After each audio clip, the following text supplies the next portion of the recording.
It starts with a torn page, something unremarkable to most. A brittle edge, yellowed lines, a corner watermark smeared by rain. Found wedged behind the back panel of an old ranger's desk during a routine inventory of a decommissioned station northeast of Caldridge County. Dated May 3, 1986. There were only 3 lines scribbled in pencil. They left before dawn. Didn't check out. He said the hills sounded wrong. The note was logged, bagged, and almost forgotten, until a box surfaced in January 2024 in the evidence of an FBI field office undergoing flood repairs in Pueblo. Molded cardboard, unmarked save for a case number typed on a rotting label, 4C80-6-1121. Inside, a Polaroid, 2 rusted car keys, a Zippo lighter engraved with the initials DT, and a cassette tape labeled only 1147. I didn't find the box. I was sent the digital files after the contents were processed. My job, at least officially, is archival research for cold case digitization. But lately, they've been giving me the ones that feel wrong. This one felt wrong before I even opened the audio file. The couple was reported missing on May 4, 1986. Daniel and Morgan, mid-20s, no kids. Freelance photographers traveling the Four Corners region by car. Their last confirmed sighting was a gas station on Highway 217. Morgan bought a disposable camera and a pack of cinnamon gum. Daniel filled the tank and asked if there'd been any recent rock slides. The attendant remembered his tone, said he sounded like he already knew the answer. No bodies were ever found. No car, no gear. Their names faded out of local memory like so many others who wandered too deep into the hills and didn't come back. But this box, this tape, brought them back into focus in a way I wasn't ready for. I listened to it for the first time alone, in a dark records room with no windows. The tape runs 13 minutes and 4 seconds. It's mostly wind. Intermittent clicks, camera shutter, I assumed. Once, the sound of gravel shifting underfoot.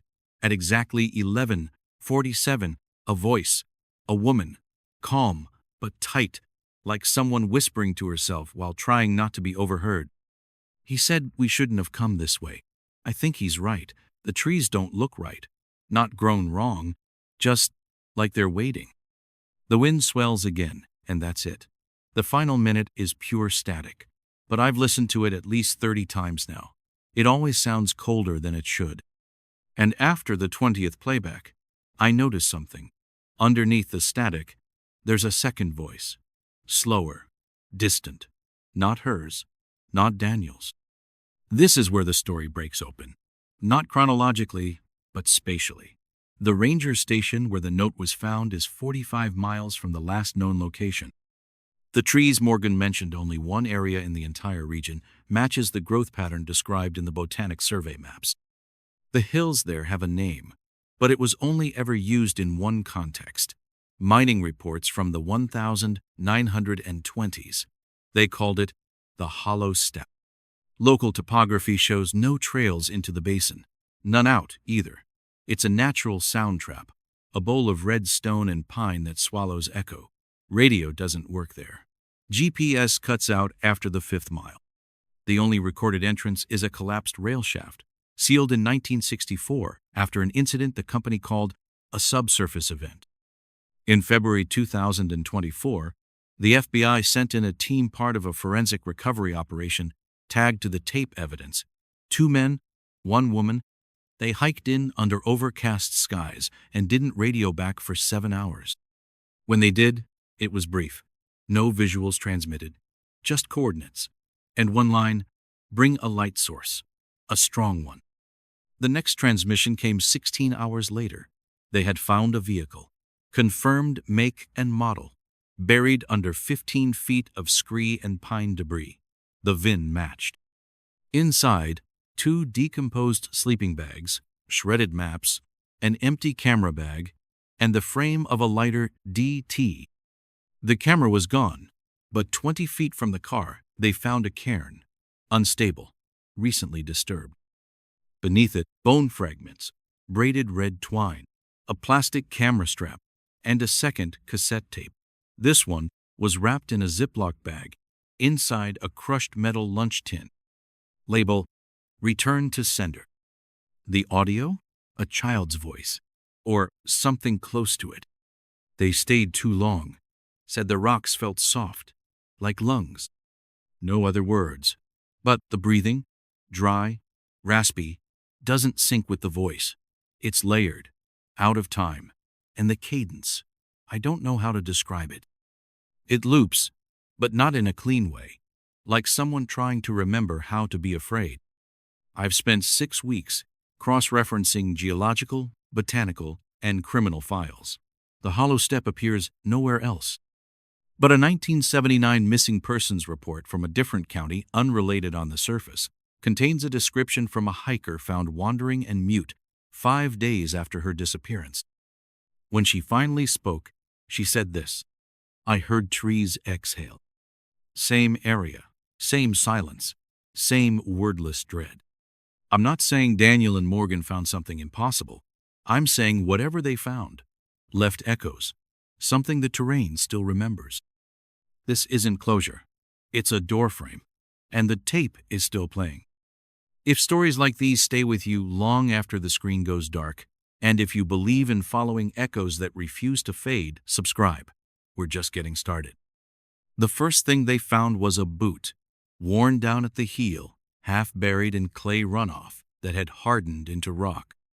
It was July 3rd, 2024, near the outskirts of Rocky Hills National Preserve, Utah. The terrain was dry, cracked, pockmarked with juniper stumps, and the remnants of an old controlled burn. FBI Special Agent Reese Calder stood over the boot in silence, radio clipped to his vest, hissing faintly with static from another channel. A junior field tech snapped photos while Calder's partner, Evans, circled wide, scanning the area for any additional fragments. 40 yards west, they found the second boot, smaller. The print of the sole was delicate, frayed at the edges, as if the ground had held onto it for decades. Calder knelt, brushing away loose grit with gloved fingers. His breath hitched slightly, not because of the heat, but because of the timeline that had brought them here. 1986. 2 names on a yellowed missing persons flyer. A couple, late teens, gone without a trace on what was supposed to be a weekend hike. The case had been a cold breath lost in warmer decades until 2 weeks ago, when a battered field recorder arrived in a plain box at a Salt Lake City evidence intake office with no return address. The label said, "Rocky Hills Trail, 9686. Do not erase." When Calder had pressed play on the tape, he didn't hear voices. Not at first, just wind, boots crunching under gravel, then a sudden stop. The audio shifted, warbled, and then, faintly, a girl's voice whispered something almost drowned by static. He had looped it 6 times before parsing the line, "He's not real," when it's light out. They pulled archived case logs, pieced together the couple's known route from statements by a retired ranger who barely remembered the call. The girl had been seen last at a general store, buying trail mix and water. Her boyfriend filled up the gas tank and asked the cashier if there had been bear sightings. That was the last anyone saw them. Their car was found weeks later at the bottom of a ravine, the windshield cracked but no blood, no signs of violence, doors unlocked, keys gone, no bodies, no bags. Just 2 deep imprints in the dust near the edge of the overlook, and what looked like drag marks leading away from the guardrail. Until today, the Rocky Hills case had been one of those tragedies filed between natural disaster and human misadventure. But something about the recording had pulled Calder back in. The voice didn't sound panicked. It sounded rehearsed, like the girl knew what she was supposed to say, like she had said it before. And the tape's timestamp, September 6, 1986, hadn't matched the date of their disappearance. They were last seen on August 23rd, 2 full weeks of unaccounted time. Evans knelt beside Calder, holding out a Ziploc with something curled inside, a strip of film, scorched at the edges. Calder held it to the light. Faint outlines emerged: trees, sky, the corner of a tent maybe. But in the foreground, barely visible, was a human hand, palm up, scratched. Something had been drawn in ink across the wrist. A triangle with a line through it. Calder's chest tightened. That symbol had appeared once before in a field report from 1992. A different case, different park, but the same vanishing act. Teen hikers. No violence, no ransom, just absence and a cassette tape with forest ambience that wasn't quite natural. The sun was dropping fast behind the cliffs, bleeding gold through the haze. Calder turned toward the horizon, where a line of sun-faded trail markers led west into the deeper brush. The path was overgrown, barely visible in places, but it matched the trail route listed on the original search documents. Before it was called Rocky Hills, the locals had another name for it, Bell Quiet Trail. No one could explain why. Maybe it was the way sound seemed to deaden the deeper you went. Maybe it was the story of the boy who came out in 1979 barefoot and blinking, unable to speak for 6 days. Calder pulled out his phone and opened the encrypted folder. Inside, the audio file again. He hit play, letting the sound fill his ears as the desert crept toward dusk. Wind, static, the crunch of movement. Then once more the girl's voice. He's not real when it's light out. There were too many questions for any one trail to answer. But the real question wasn't who had vanished. It was who had come back. Or what? They made camp just before nightfall, on the ridge overlooking the old ravine where the couple's car had been recovered nearly 4 decades ago. The wind whispered through the pines like a conversation, paused mid-sentence. Calder sat alone near the tent, recorder in hand, whispering notes into the mic. July 3rd, 2024. Item recovery complete. 2 boots, strip of film, possible symbol match. Evidence log pending. Replaying audio, now. Marked phrases suggest pre-programmed dialogue. Girl's voice calm, unaffected. Suggests ritualistic or conditioned behavior. Case no longer appears isolated. Pattern match suspected. He clicked the recorder off. In the distance, a bird called once. Then silence. Later, long after Evans had fallen asleep, Calder stood at the edge of the trail again, flashlight held low. Something had shifted. The air felt thicker, not heavy but purposeful. Like the forest had begun to lean inward. He swept the beam in a slow arc. Stumps, moss, and then a shape. Not movement, but absence. A shadow that didn't move when the light did. Calder froze, breath caught in his throat. The air smelled faintly of iron and burnt plastic. He stepped forward. The shape dissolved. Nothing there. Or something that didn't want to be. Back at camp, he replayed the tape again. On the 7th loop, a new sound surfaced. Faint. At the 10-minute mark, a bell. Once. Then silence. Then again. Not loud, not close, but present. Calder marked the timestamp and wrote a single line in his notebook. Bell Quiet Trail is the bell real. He didn't sleep. Not really. He lay still, eyes open to the fabric ceiling of the tent, listening for the bell. Just before dawn, the wind stopped, completely, and somewhere in the pause, a third chime rang, this one closer, like it had been waiting for him to hear it. The forest had changed, not just in the way decades fold bark over what's been carved into it, but in the silence that no longer felt natural. When I stepped out of the Jeep, the crunch of gravel under my boots felt too loud, too exposed. The cabin stood ahead, partially obscured by the skeletal trees. It looked just like it had in the photos from the case file, the same moss-stained porch, the same single window, cracked at the corner like it had been struck from the inside. But there was something new. A nailed board hung crooked across the front door. The words scrawled across it in faded black marker. Shelter closed. Don't come back. I recorded a voice log. Date, time, location, wind speed, cloud pattern. It calmed the nerves, like giving structure to something that no longer had any. I approached the cabin. The board came off with a whine of rusted nails. The hinges gave easily, like the building had been waiting for someone to open it again. Inside, dust motes hung in the stale air like suspended ash. It was colder than it should have been. The stove was rusted shut, the mattress stripped bare. But in the far corner of the room where the wood darkened near the baseboards, something caught the light. A red thread, barely visible, tucked beneath the edge of a warped floorboard. I knelt slowly, every creak of the wood floor sounding like a voice trying to speak through a mouthful of dust. The board was loose. I pried it back, revealing a hollow beneath it, no deeper than a shoebox. Inside, a small wool hat, child-sized, soaked stiff with age, a photograph, curled at the edges. And something else, a voice recorder, same model listed in the 1986 evidence inventory. The one they claimed was never recovered. I lifted it gently. It was heavy in my hand, the battery cover taped shut, the label nearly worn away. Someone had tried to keep it alive. I pressed play. At first, it was just static, then breathing. A soft, wet, childlike inhale. Then the voice. "We're still in the dark, I think they left us here." Another voice, older, female. No, it's okay. They're coming back. They have to come back." Silence. A clatter, like someone shifting. Then, "It's cold again.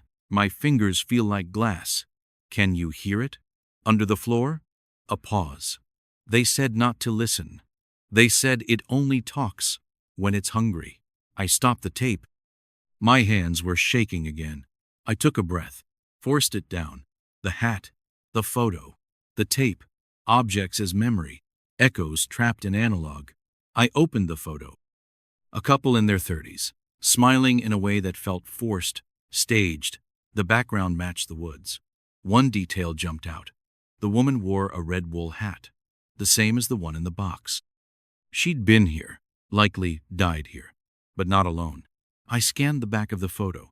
A single phrase, handwritten in pencil. "We waited until the night stopped moving." What did that mean? I stepped outside, voice recorder in hand. Wind rising now, brushing the tops of the pines in a way that felt directional, like it was pulling me. I started walking the perimeter. The terrain behind the cabin dipped sharply, a ravine half swallowed by moss and dead leaves, and at the bottom half buried in the soft earth, a concrete slab. It wasn't part of the original site plans. I checked my notes. It hadn't been listed. There were no trails leading to it, no signs it had ever been used. A forgotten structure, or one never intended to be remembered. I slid down the incline, boots slipping slightly. At the base, the slab had a rusted hatch, chained shut. The lock was newer than the rest. Polished, cared for. Someone had been here, and recently. I checked the lock. No scratches, no tampering. But on the concrete, someone had etched a message into the moss. I heard them below. I heard them for weeks. I recorded a new log. The recorder's red light blinked slowly. I spoke softer now. "Unmarked structure, found behind cabin. Chain appears uncut. Evidence of recent maintenance. Subject likely confined below ground." I paused, looked back toward the cabin, then at the forest. The trees weren't just tall, they were watching. I didn't open the hatch. Not yet. The light was fading. I would come back at dawn. But as I climbed back toward the road, I saw something caught in the brush. Fabric. Blue. I pulled it free. A windbreaker. Size small. Torn near the pocket. I turned it over. A name tag stitched to the lining. Faded but legible. H. Chambers. My breath caught. One of them missing. A name buried in a 1986 cross-reference sheet. Never conclusively linked to the Rocky Hills incident. Now confirmed. They were never just a couple. There were others. They brought more than each other into those woods. And someone had been watching from below. As I reached the Jeep, I noticed something on the windshield. A note tucked under the wiper. No footprints, no sound. Just the note. 6 words. "Don't open what stayed closed." The paper smelled like old pine and something sharp, like bleach. I scanned the forest. Nothing moved. But I knew, then, that I wasn't just chasing an old story. I was inside it now. And the hatch? It wasn't a tomb. It was a door. The return felt heavier than it should have. The woods hadn't changed overnight, but something in their posture had. Trees leaned inward slightly, or maybe I only noticed it now. The air was damp, clinging to the inside of my lungs like breath that didn't want to leave. The hatch was still there, untouched, chain glinting like a grin under the low gray sky.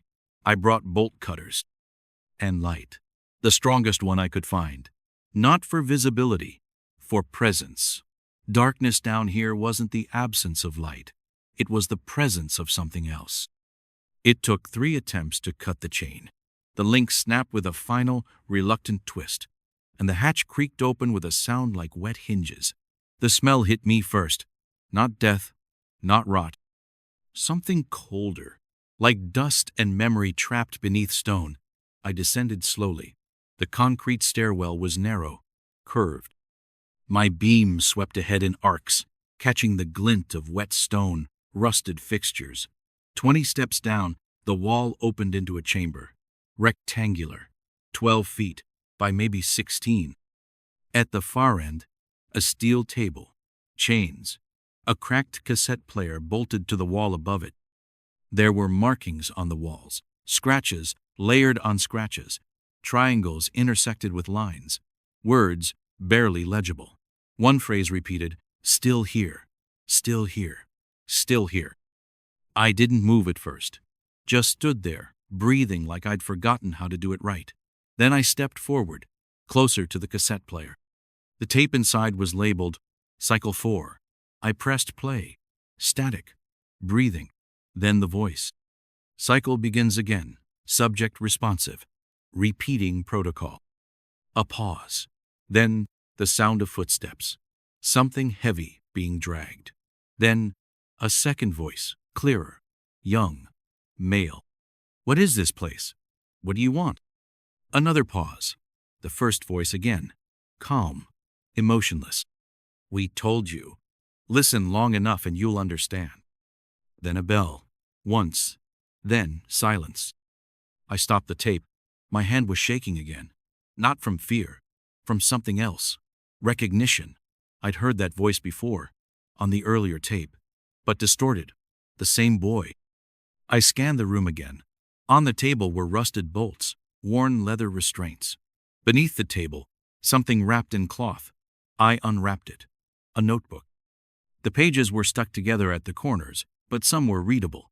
Lists, names, dates. One stood out. D.M. Arrival. Aug 23, 1986. Status. Cycle interrupted. I turned the page. More names, some crossed out, some with notes. H. Chambers. Response. Vocal resistance. Retained. I stopped reading. The notebook confirmed what I had suspected. This was part of something larger. Not an isolated anomaly. A system. An operation. One built not around disappearance, but containment. Around repetition. I backed out of the chamber, up the stairs, heart pounding. The air felt thinner now, less forgiving. Outside, the trees didn't move, but they felt nearer, closer, like they'd listened too. I drove straight to the nearest field office, submitted the audio, the notebook, and the photos. The report was sealed within the hour, and I was told to leave it, that my job was done. But I couldn't leave it. 2 days later, I received an envelope. No return address. Inside, a photo. A man, standing in front of the hatch. Same hatch, but the year stamped on the bottom corner. 1992. Written across the back. Ask him why he stayed. I ran the photo through the database. Facial recognition pinged an ID. Former park ranger. Assigned to Rocky Hills from 1984 to 1994. Retired. Last known address in Wyoming. I drove through the night. When I found him, he was living alone in a trailer near the edge of the Wind River Range. Mid-70s, eyes hollow but sharp. He opened the door before I knocked. "You found the hatch, didn't you?" I nodded. He stepped aside, gestured to me without a word. Inside, the walls were covered in maps, trail systems, elevation charts, photos pinned to string. It wasn't paranoia. It was structured. He sat across from me, lit a cigarette with fingers that shook slightly. "They told me not to mark it, back then. Said it wasn't my place." "What was down there?" I asked. He didn't answer immediately, just stared past me. Cycles, he finally said. That's what they called them. Not years. Not seasons. Cycles. Every 7 or 8 something woke up. He looked me in the eyes then. I saw them once. The ones who walked out. Didn't look the same as when they went in. Didn't sound the same either. But they smiled. Like they were still learning how. I asked him who they were. Who ran the place. Who built it. He didn't answer.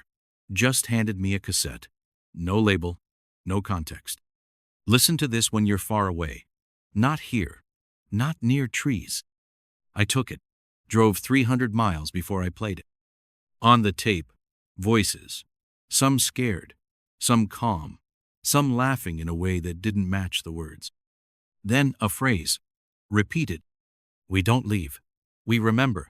We don't leave. We remember. Then a final sound. A bell. Clear. Close. And something else. Something breathing. Right up against the microphone.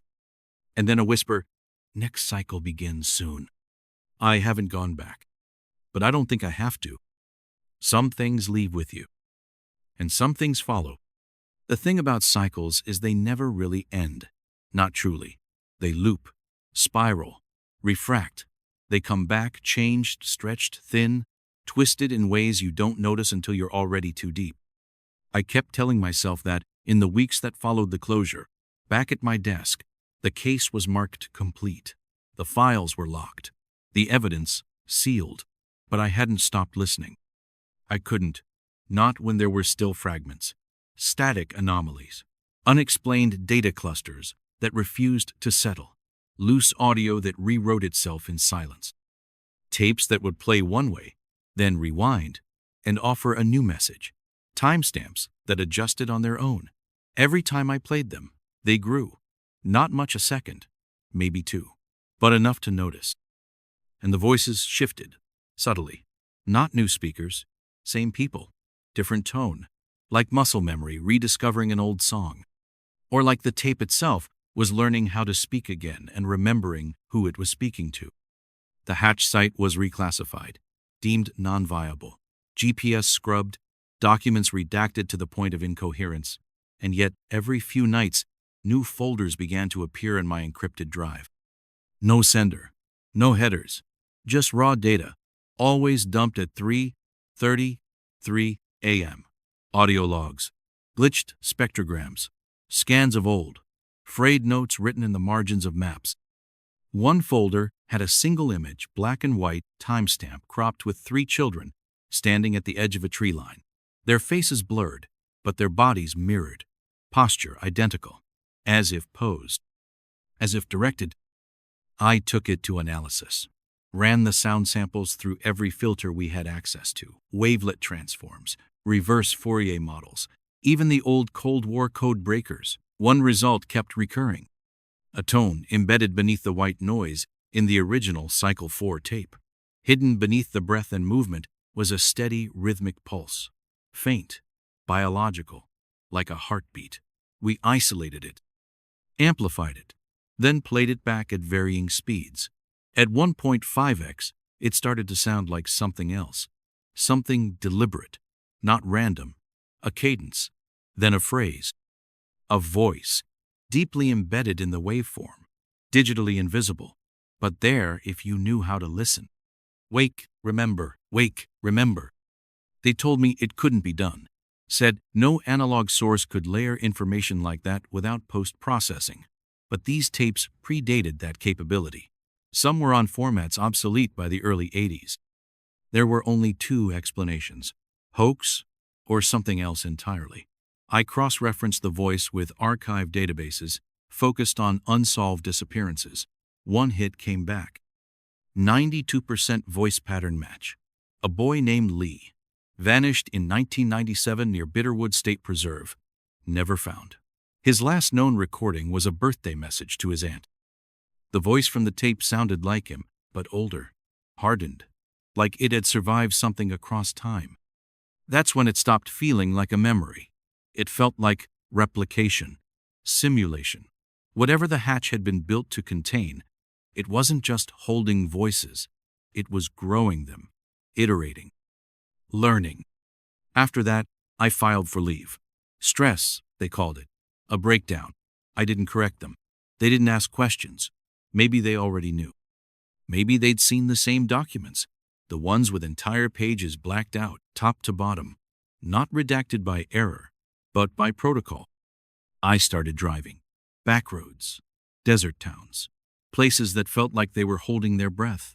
I talked to gas station attendants with old scars, bartenders who wouldn't speak until the second drink. I wrote names on napkins, mapped timelines no one else had connected, and the deeper I moved into the forgotten spaces, the louder the pattern became. At a roadside diner in central Nevada, a waitress dropped a napkin by my hand, said nothing. On it, 2 words, Echo Bend, a date scrawled in blue ink. I checked the registry. It matched a ranger station, decommissioned in 1983. No digital footprint since. I drove out. The trailhead was buried, overgrown, forgotten. But the land hadn't forgotten. The trees leaned away from the center, like they'd grown around something buried. The cabin was half collapsed, roof sagging, but the chimney stood. Inside the hearth, behind a loose brick, another cassette, label Echo 1. It didn't play like the others. No ambient sounds, no breathing, just synthetic audio, repetitive, mechanical, a slow, looping lullaby, off-key and fractured. Underneath it, barely audible, a child, humming. Then, at the end, a voice, flat, male, emotionless. They don't forget. They remember you. I played it again, then once more. That was enough. I packed it away and left. The sun hadn't risen yet. I wasn't waiting for it. On the drive out, the radio turned on by itself, the dial frozen. Only one station, looping a preacher's voice, but not scripture. Numbers, a sequence of 7 digits, repeated in monotone. Then silence. Then the same voice, recorded this time. Cycle 9 begins, all subjects in range. The transmission ended. My phone rang. No ID, no name, just a signal. I answered. Nothing at first. Then, breathing. Familiar? Slow. Then a whisper. They're listening now. Click. Since then, I haven't slept more than 3 hours at a time. Not out of fear, out of necessity. The dreams don't come unless I let them. But when they do, I'm always there. Back at the hatch, it opens wider each time. Alive, breathing, and I'm descending. Never alone. The walls pulse with that same tone, looping behind my ribs. Wake, remember. Wake, remember. You think this is a story? I did too, once, before the patterns started showing up in other places. In forest fire audio, in old voicemail backups, in coded numbers hidden inside NOAA marine alerts. The things that live in cycles, they're not myths. They're systems, unseen but built with purpose. They don't care if you believe. They only care that you listen. And they only need one person to remember. I moved out of the city 6 weeks ago. Not because I thought it would help, but because the noise made it worse. There was something about the city's rhythm, the hum of power grids, the endless repetition of voices in stairwells, elevators, subway speakers. It all began to feel like echo. The same fragments, over and over, until I couldn't tell whether I was hearing the world or the recordings. Everything started to resemble the tapes, the crosswalk tones, the synthetic cadence of cash register greetings. Even the pause before the escalator kicks into motion, it all carried the same weight. I needed distance. So, I found a cabin, off-grid, no power lines, no towers, no service, just a backup generator and a trunk I buried beneath the floorboards. I locked it myself. Inside are the recordings, all of them, 17 now, some labeled in my own hand, others anonymous, some I made, others arrived. Last week, I found a new one. I hadn't opened the trunk in days. The generator had been off. I'd been living by candlelight, sleeping in 2-hour increments, listening to the wind move around the house like it was searching for cracks. But something told me to check. The lock was undisturbed. No signs of forced entry. But when I opened it, there was a cassette, perfectly placed in the center. No dust on it. Fresh. One word written across the label in red ink, shaky and uneven. Reverse. I played it backwards using an old deck I'd modified. Manual spindle, no auto reel, the kind of precision turn only muscle memory understands. At first, it was just sound, not even noise. Something deeper. Layers grinding against each other like bone on metal, like memory folding in on itself. It reminded me of pages turning too fast to read, or a reel of film melting as it played. Then, beneath the distortion, came a voice. Flat, measured, familiar. It was mine, but not me. You were there. You just forgot. They let you forget. It wasn't a hallucination. I checked the waveform on a portable oscilloscope. The signal was real. The audio was linguistically coherent. Not a suggestion of language, but language itself, words formed with deliberate phonetic shape. But I never said that. I never recorded that. There was no metadata, no timestamp, no data origin at all. It was like it had been extracted from me, some remnant pulled out from a time I no longer remembered. The next morning, I drove 4 hours straight with no stops to a contact I trust. Former bureau tech, now freelance, unofficial. He used to work black box audio decryption for a program that doesn't exist on any current ledger. He owed me a favor. I brought him 3 tapes. Reverse was one. I gave him no context. Just told him to call me only if he heard something I hadn't. 3 days passed. Then my landline rang. He didn't say hello. He didn't ask for anything.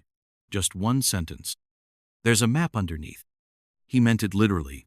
One of the tapes had been chemically etched, not just with audio, but with data. The oxide layer beneath the sound carried a micro-engraved coordinate system, visible only under magnification. We peeled the tape back with surgical care and enhanced the etching. What emerged wasn't a traditional map, not exactly. More like a topographic grid, marked with elevation lines, strange contours, a network of something vast. It didn't match any known terrain. No satellite overlays aligned. No geological database could make sense of it. We assumed it was random, encryption debris, until I noticed the corners of the grid matched known sites. One aligned with Rocky Hills, a minor incident site from the 90s, never officially confirmed. Another marked Echo Bend. And a third, deeply buried, matched the location of a decommissioned mine in Montana, supposedly sealed under federal reclamation after a containment breach in 1974. The map was a pattern, a system. Each coordinate was a point on the cycle, a node. At the center of it all, a black circle, no legend, just 4 words stamped in tiny block text. Origin begins here. I haven't gone there, not yet. I tell myself I'm waiting for more information, but that's a lie. The truth is, I'm not sure I'm allowed to go. It's not fear. It's friction. Resistance. Like trying to recall a dream you're not supposed to remember. Something about that circle feels like it's pulling at me from the inside out. Like it's not just a place. It's a point in time. A return to something I didn't know I left. Then, yesterday, the final piece arrived. No postage, no courier. Just a thin black booklet, left wedged under my cabin door. The paper was cold to the touch, like it had been kept below freezing. No title, no author. Inside typeset, clean, block-lettered were transcripts, interview logs, unpublished, sealed, date, September 12, 1986. Interview subject, Morgan L. female, 24, presumed deceased. But the signature at the bottom, unmistakable. The interviewing agent was listed as Calder. That's impossible. I know Calder. I worked with him. He was recruited in 2001. Before that, he wasn't even part of the agency, let alone assigned to this sector. And yet, the signature matched perfectly style. ink density, and pressure. A match across all vectors. I flipped to the last page. Morgan's final words. They kept asking me the same question. What did he look like? But I couldn't answer. Because he didn't look like anything. He looked like absence.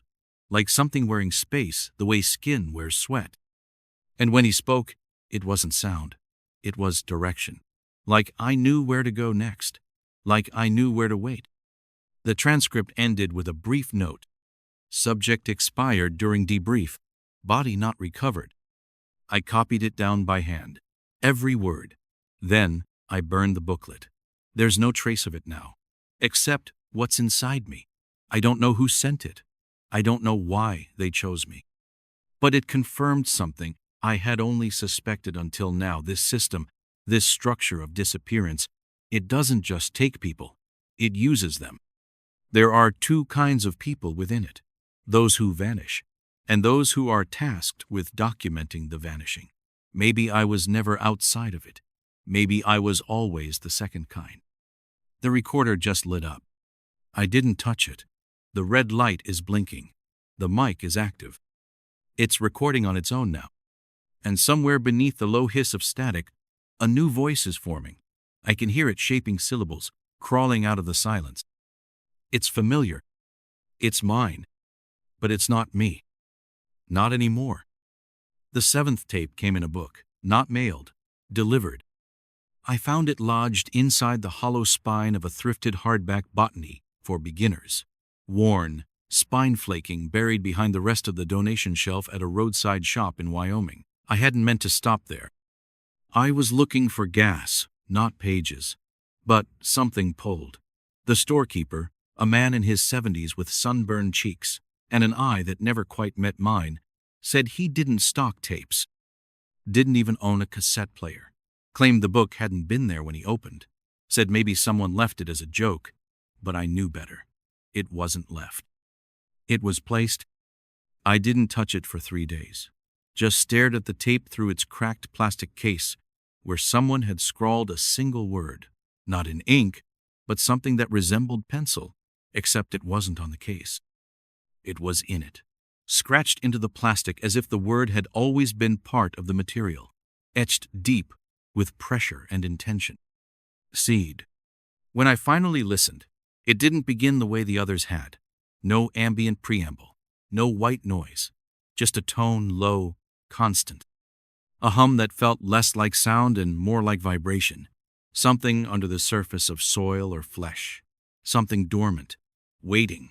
Then, layered above it, a voice, calm, measured. Familiar in tone, but not in origin. As though it wore a voice I knew, but spoke from behind it. They said we were the last, but we were never alone. There were others, laid in the dark, watered in sound, fed until the shape took root. What followed wasn't language, not in any traditional sense. It was rhythm, pattern, knock sequences, a code buried in timing. 5 knocks, pause, 3, pause, 5 again. I recorded it, ran it through decryption filters, converted it to binary. When translated, the message was simple. Start over. Start over. A command, or a warning. I went through the archive, scanned old logs for anything I might have missed. Tape 1, Section 3, a faint thump in the background I'd dismissed as mechanical degradation, but it matched the rhythm. Identical pacing. The seed wasn't new. It had been there since the beginning, waiting, embedded. That night, I dreamed in flickers, not full dream snapshots, micro-images. A stairwell submerged in green water, a long tunnel that pulsed like lungs, a hallway of glass with mirrors that refused to reflect me. None of the locations were familiar, but all of them felt true. The final image in each dream was the same, a brass bell, tarnished, suspended over an empty cradle. Then, just behind my left ear, a voice, flat, dry.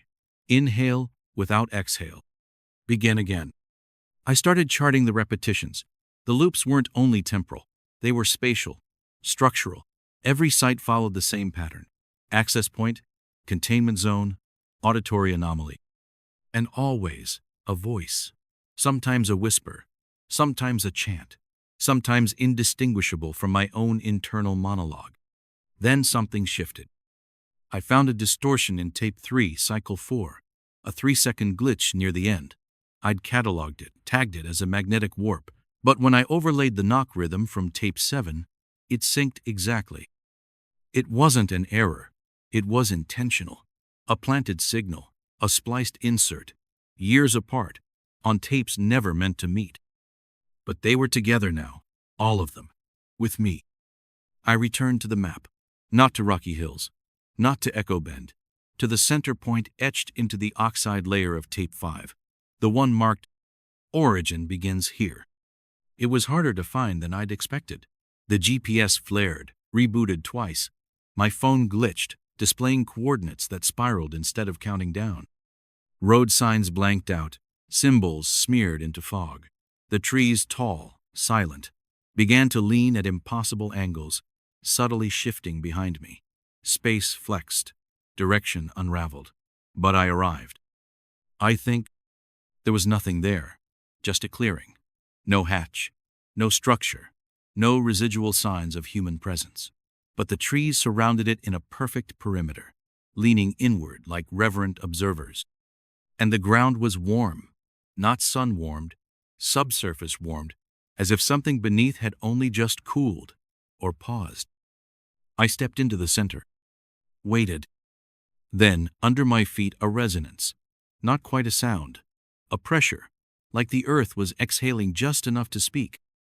I dropped to my knees, pressed my ear to the dirt. The hum returned, and under it, a whisper. My name, not spoken, remembered. That's when I felt it. A shift in dimension, a subtle slide in gravity, like I'd tilted half a degree off-center, like I was no longer where I'd been. Not entirely. I stood slowly. The light had changed, softer, filtered, not darker, but less specific. The sound of the wind was gone. The trees no longer rustled. Everything held still. I paced the clearing's edge, 20 feet, then 30, a perfect circle. The outside trees now leaned away, repelled. The inside soil was soft, loamy, recently disturbed. I dug, first with my hands, then with the edge of a flat stone. At 2 feet, my fingers scraped something rigid. Metal, a lid, box-sized, heavy, no hinges, no keyhole, just a smooth, brushed surface, and a message etched into the top, shallow but permanent. You are the memory now. I sat there for minutes, maybe longer. The silence around me felt artificial, almost staged, as if the world had been muted. Then the bell rang. Once, twice, 3 times, and the hum began again. This time, louder. I didn't open the box. I don't think I was meant to. Not yet. I stood, marked the spot, left the clearing, but I don't believe I left alone. That night, back in the cabin, I found a new tape. No label. No handwriting. Just my voice, low and even. Not narration. Not thought. Breathing. Rhythmic. Like I was preparing to speak. Then, in my own cadence, things I haven't said. Not yet, but I will. Soon. I stopped marking the days. They don't hold here. Time bends strangely in places like this, folds into itself, repeats in loops with subtle alterations. You begin to notice familiar moments arriving out of order. A phrase spoken twice, but with the wrong emphasis. The same dream on different nights, but the ending altered. Time here isn't passing. It's rehearsing, over and over, until the distinction between repetition and transformation becomes meaningless. I listen to the tapes nightly now. It's not a habit. It's needed. Some won't activate unless the room is completely dark. Others distort if I make eye contact with their cases. One will only play if I leave the door cracked, as if it requires an exit. Another refused to spool at all, unless it was raining not just ambient moisture, but a downpour. Atmospheric pressure seems to trigger something, like they know when the air shifts. Last week, Something changed. A recording began playing in reverse on its own. No power. The deck was unplugged. Its switch flicked off. I'd left tape 9 buried in a drawer beneath old field notes. It was the one I found half submerged in the creek bed near the second collapsed trailhead in eastern Utah. I hadn't dared play it. But that night, it hummed. A soft vibration, low enough to mistake for tinnitus until the drawer pulsed. I opened it. The tape was spinning. The message was unintelligible at first. Garbled, like underwater speech.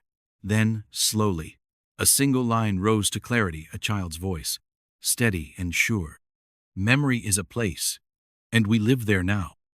I wrote it down immediately, pinned it above my bed, not as comfort, but as a calibration, a reminder. Because I think I understand now. This isn't about disappearance. Not really. It's about migration, a shift in where we live, but not in the physical sense. It's about becoming part of a structure. They're missing, they're not dead, they've been retained, transferred, encoded, preserved in something that mimics remembrance, but doesn't originate from any human archive. It's not empathy. It's mechanism, a record-keeping process that doesn't differentiate between tragedy and design. The bell rings more often now, sometimes in dreams, sometimes between sleep and waking, that thin veil where you forget what's real and what's just implied. Once, it rang from inside the wall. Always 3 times. Never more, never less. Until last night. But before that, the voice. It used to whisper in corners. Then, it started copying my voice, turning my internal monologue into playback. But recently, it's evolved again. It's composite now. A layered chorus, genderless, timeless, like a door of voices just on the other side of breath. They're not telling anymore. They're asking, do you remember the cold? Do you know which part was real? Do you think you're the only one left? I haven't answered. I'm afraid of what I'll sound like if I do. Afraid of what will echo back. 3 nights ago, I found a package. A blank VHS case taped to the underside of my back porch railing. No note, no print. Inside, a flash drive. No label. Just a single file. Sleeper, rig, loop final, AIF. It looked like audio, but it wasn't. The waveform, when run through standard tools, yielded only noise. But when I broke it into visual layers, frame by frame, a shape began to emerge. Not a picture, a structure, a map, not spatial, cognitive, a schematic of memory. I fed it into a neural modeling tool I'd once used for stress mapping in audio forensics. The output was chilling, the model of a brain, but not mine, and not entirely human. One cluster glowed faintly, labeled Listener Core. Another blinked erratically, Archival Periphery. Then the entire structure collapsed inward, folding like paper, until it formed a singular pulsing point. One word emerged in the center of the waveform's final fold. Inheritor. It didn't make sense at first. Not until I began hearing my own voice in tapes I hadn't made yet, fragments of speech I hadn't spoken, but I recognized the cadence, predictions, confessions, warnings, echoes of thoughts I hadn't had but would. The system isn't mechanical. It never was. It's mnemonic, biological. We don't store memory in containers. We wear it. We perform it. The act of remembering is its own architecture. And now, some things aren't being stored externally anymore. They're being written into me. Yesterday, another tape arrived. Unmarked. My voice again, but aged, ragged, speaking through fatigue like someone who's been narrating for years without an audience. They thought they could burn the hatch, but you can't burn a pattern. You can only forget it, or pass it along. Then another voice, younger, nervous, familiar in a way that twisted my chest. They told me to wait by the stone tree, that you'd come. The boy, from the earlier cycle, Lee, the one whose voice kept surfacing in fragments. He isn't gone. He's here, not physically, not in the way we think, but present, waiting. Maybe part of the pattern now. Maybe part of me. I'm beginning to suspect I was never meant to solve this. Maybe none of us are. Maybe the point isn't resolution. Maybe the point is recurrence. A preservation loop. A record that only survives if someone keeps playing it. And last night, the bell rang again. But this time, it wasn't 3 chimes. It was 4. That's never happened before. And I think I finally understand what that means. The cycle has changed. It's not repeating anymore. It's progressing. I no longer sleep in the dark. Not because I'm afraid of what's in it, but because the dark listens too well. It holds sound longer than it should, stretches it out, distorts it, makes it echo back in voices that don't belong. I've learned the silence isn't empty. It's waiting, listening, repeating. It bends sound like heat bends light until the familiar becomes foreign, and the foreign starts to feel inevitable. Last night, I left the recorder running in my coat pocket as I walked to the ridge just beyond the tree line. I didn't speak, I didn't think, I just walked. The cold kept my body alert, but my mind drifted somewhere behind my footsteps. When I returned and played the tape back, I expected wind, maybe a twig breaking, the shuffle of my coat. But there were voices, 3 of them, clear, distinct, none of them mine. The first, breathy, hesitant. He still carries the key. The second, firmer, impatient. How many loops before they name him? And the third, childlike, almost delighted. He's starting to understand. Then the tape cut out, mid-breath. Suddenly, like a door slammed shut just before something stepped through. I checked the timestamp, 3:33 a.m. Same as the last anomaly, same as the one before that. The number keeps appearing, in playback timestamps, in system logs. Once, even in the growth rings of a tree near Echo Bend, 3 narrow bands followed by 3 wide ones, repeating like clockwork. It's not just a coincidence, it's designation. Or maybe it's counting something down, and I'm too late to stop it. I don't write in notebooks anymore. They change. Sometimes they disappear completely, ripped out or replaced with blank ones. But the worst are the ones that come back wrong. Last week, I found one on the porch bench. The cover had my handwriting. The contents didn't.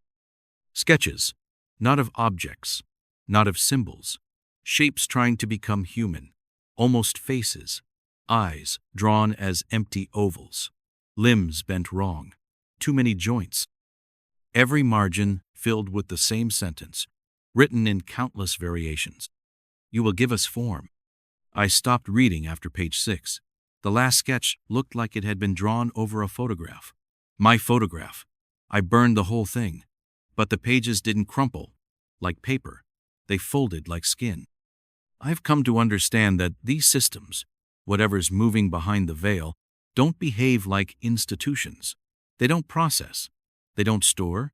They adapt, like instincts. Like something that learned to survive in silence before language even formed. They respond not with intent, but with rhythm. They speak through pressure and atmosphere. They remember through us. I received another flash drive. This one was different. Encrypted not by code, but by voice. Mine.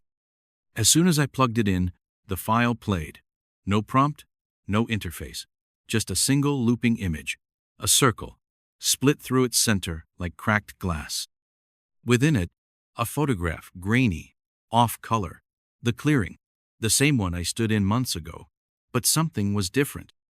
In this version, something stood in the center. Not a person. Not quite. Long-limbed. Faceless. Dressed in clothes that didn't fit, like it wore them only to suggest intention. Its posture was neutral, but its presence was absolute. It stared directly into the lens. Behind it, the trees bowed inward. In the bottom right corner, block text, courier font. Listener marked, cycle primed. You are the next threshold. I shut the laptop, disconnected the drive, buried both under the floorboards beside the tapes, but I still hear the file. At night, no electricity, no speakers. Just a faint hum in the walls that occasionally resolves into static. Sometimes, words. Yesterday morning, I coughed up thread. Not metaphor. Real. Red. A single strand, pulled from the back of my throat, like it had been rooted there. It slid out slowly, resisting, like a wire being extracted from a machine. I remembered a field memo buried in an unrelated 1988 case file. The subject was K. Weaver. Symptoms: audio fixation, voice mimicry, emergence of synthetic fibers through skin and sinus cavities. Final note: subject entered full mnemonic assimilation. Tape consumed. I didn't understand what that meant. Not until today. This afternoon, the recorder turned on by itself. No input, no power source. It began playing what I thought was old material ambient sounds, room tone. But the background was too familiar. The sound of my chair, my breath, my hands typing. It was now. It was me. Then the voice layered in, just behind my own. We've waited long enough.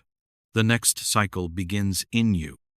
My hands began to tremble, not with fear but resonance. Like the message wasn't being heard, it was being recognized.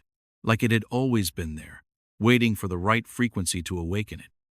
Like it had always belonged. I'm not afraid anymore. But that's what unsettles me most. The fear was a boundary, a signal I was still separate. Now, the separation is dissolving. I used to think the tapes were warnings, echoes of lost people, footprints in the noise. But I was wrong. They're instructions, rituals, processes encoded in tone and cadence. Scripts meant to be spoken again and again, until the shape holds. They aren't just stories, they're scaffolding. A way for something old to be built into something new. Something that needs us to wear it. It doesn't remember everything. It forgets just enough to feel like myth. But it remembers enough to find its way back, to prepare a vessel, a voice, a name. And now it has mine. There is no final recording. At least, not one I can recognize as such. What plays now when I press the red button isn't my voice, or even a voice at all. It's a layered texture of sound wind through pine, breath inside stone, the hiss of memory being exhaled. If I listen long enough, shapes form beneath it, not words, not music, just arrangement. And through that arrangement, understanding, not of content, but of purpose. The recordings were never meant to warn. They were meant to prepare. Each one a step, each one a shaping. I've stopped logging the titles. They name themselves now. One this morning called itself Reentry. Another, Inheritance. One simply blinked a single word, you. I've tried to contact others, those who once helped me analyze the audio, the forensics teams, the archivists. One by one, the lines go dead. Their addresses return to sender. In one case, I visited the apartment directly. Empty. Lease never filed. It's like they were never there. Or worse, like they were folded back into the story. There's a phrase that's appeared in the background of several recent recordings. Always faint, always whispered, always at 3:33 a.m. Let him echo. I didn't understand until last night. The mirror in the cabin is warped now. Not cracked, not broken, just subtly wrong. It reflects angles that don't exist, movements that don't belong to me. Once, it reflected someone sitting behind me, even though I was alone. He looked like me, but not. He blinked out when I turned. The sound systems in the cabin power on by themselves. The tapes cue without prompting. The light flickers when the phrase is spoken.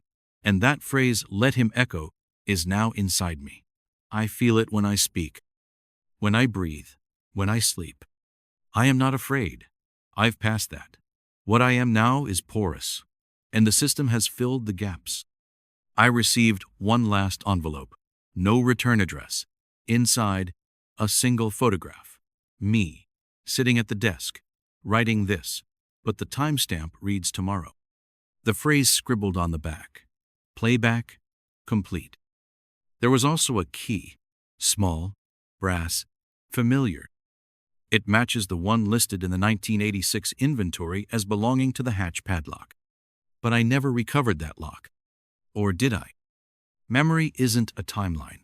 It's a loop. It never leaves. It just waits for someone to speak it again. I understand now.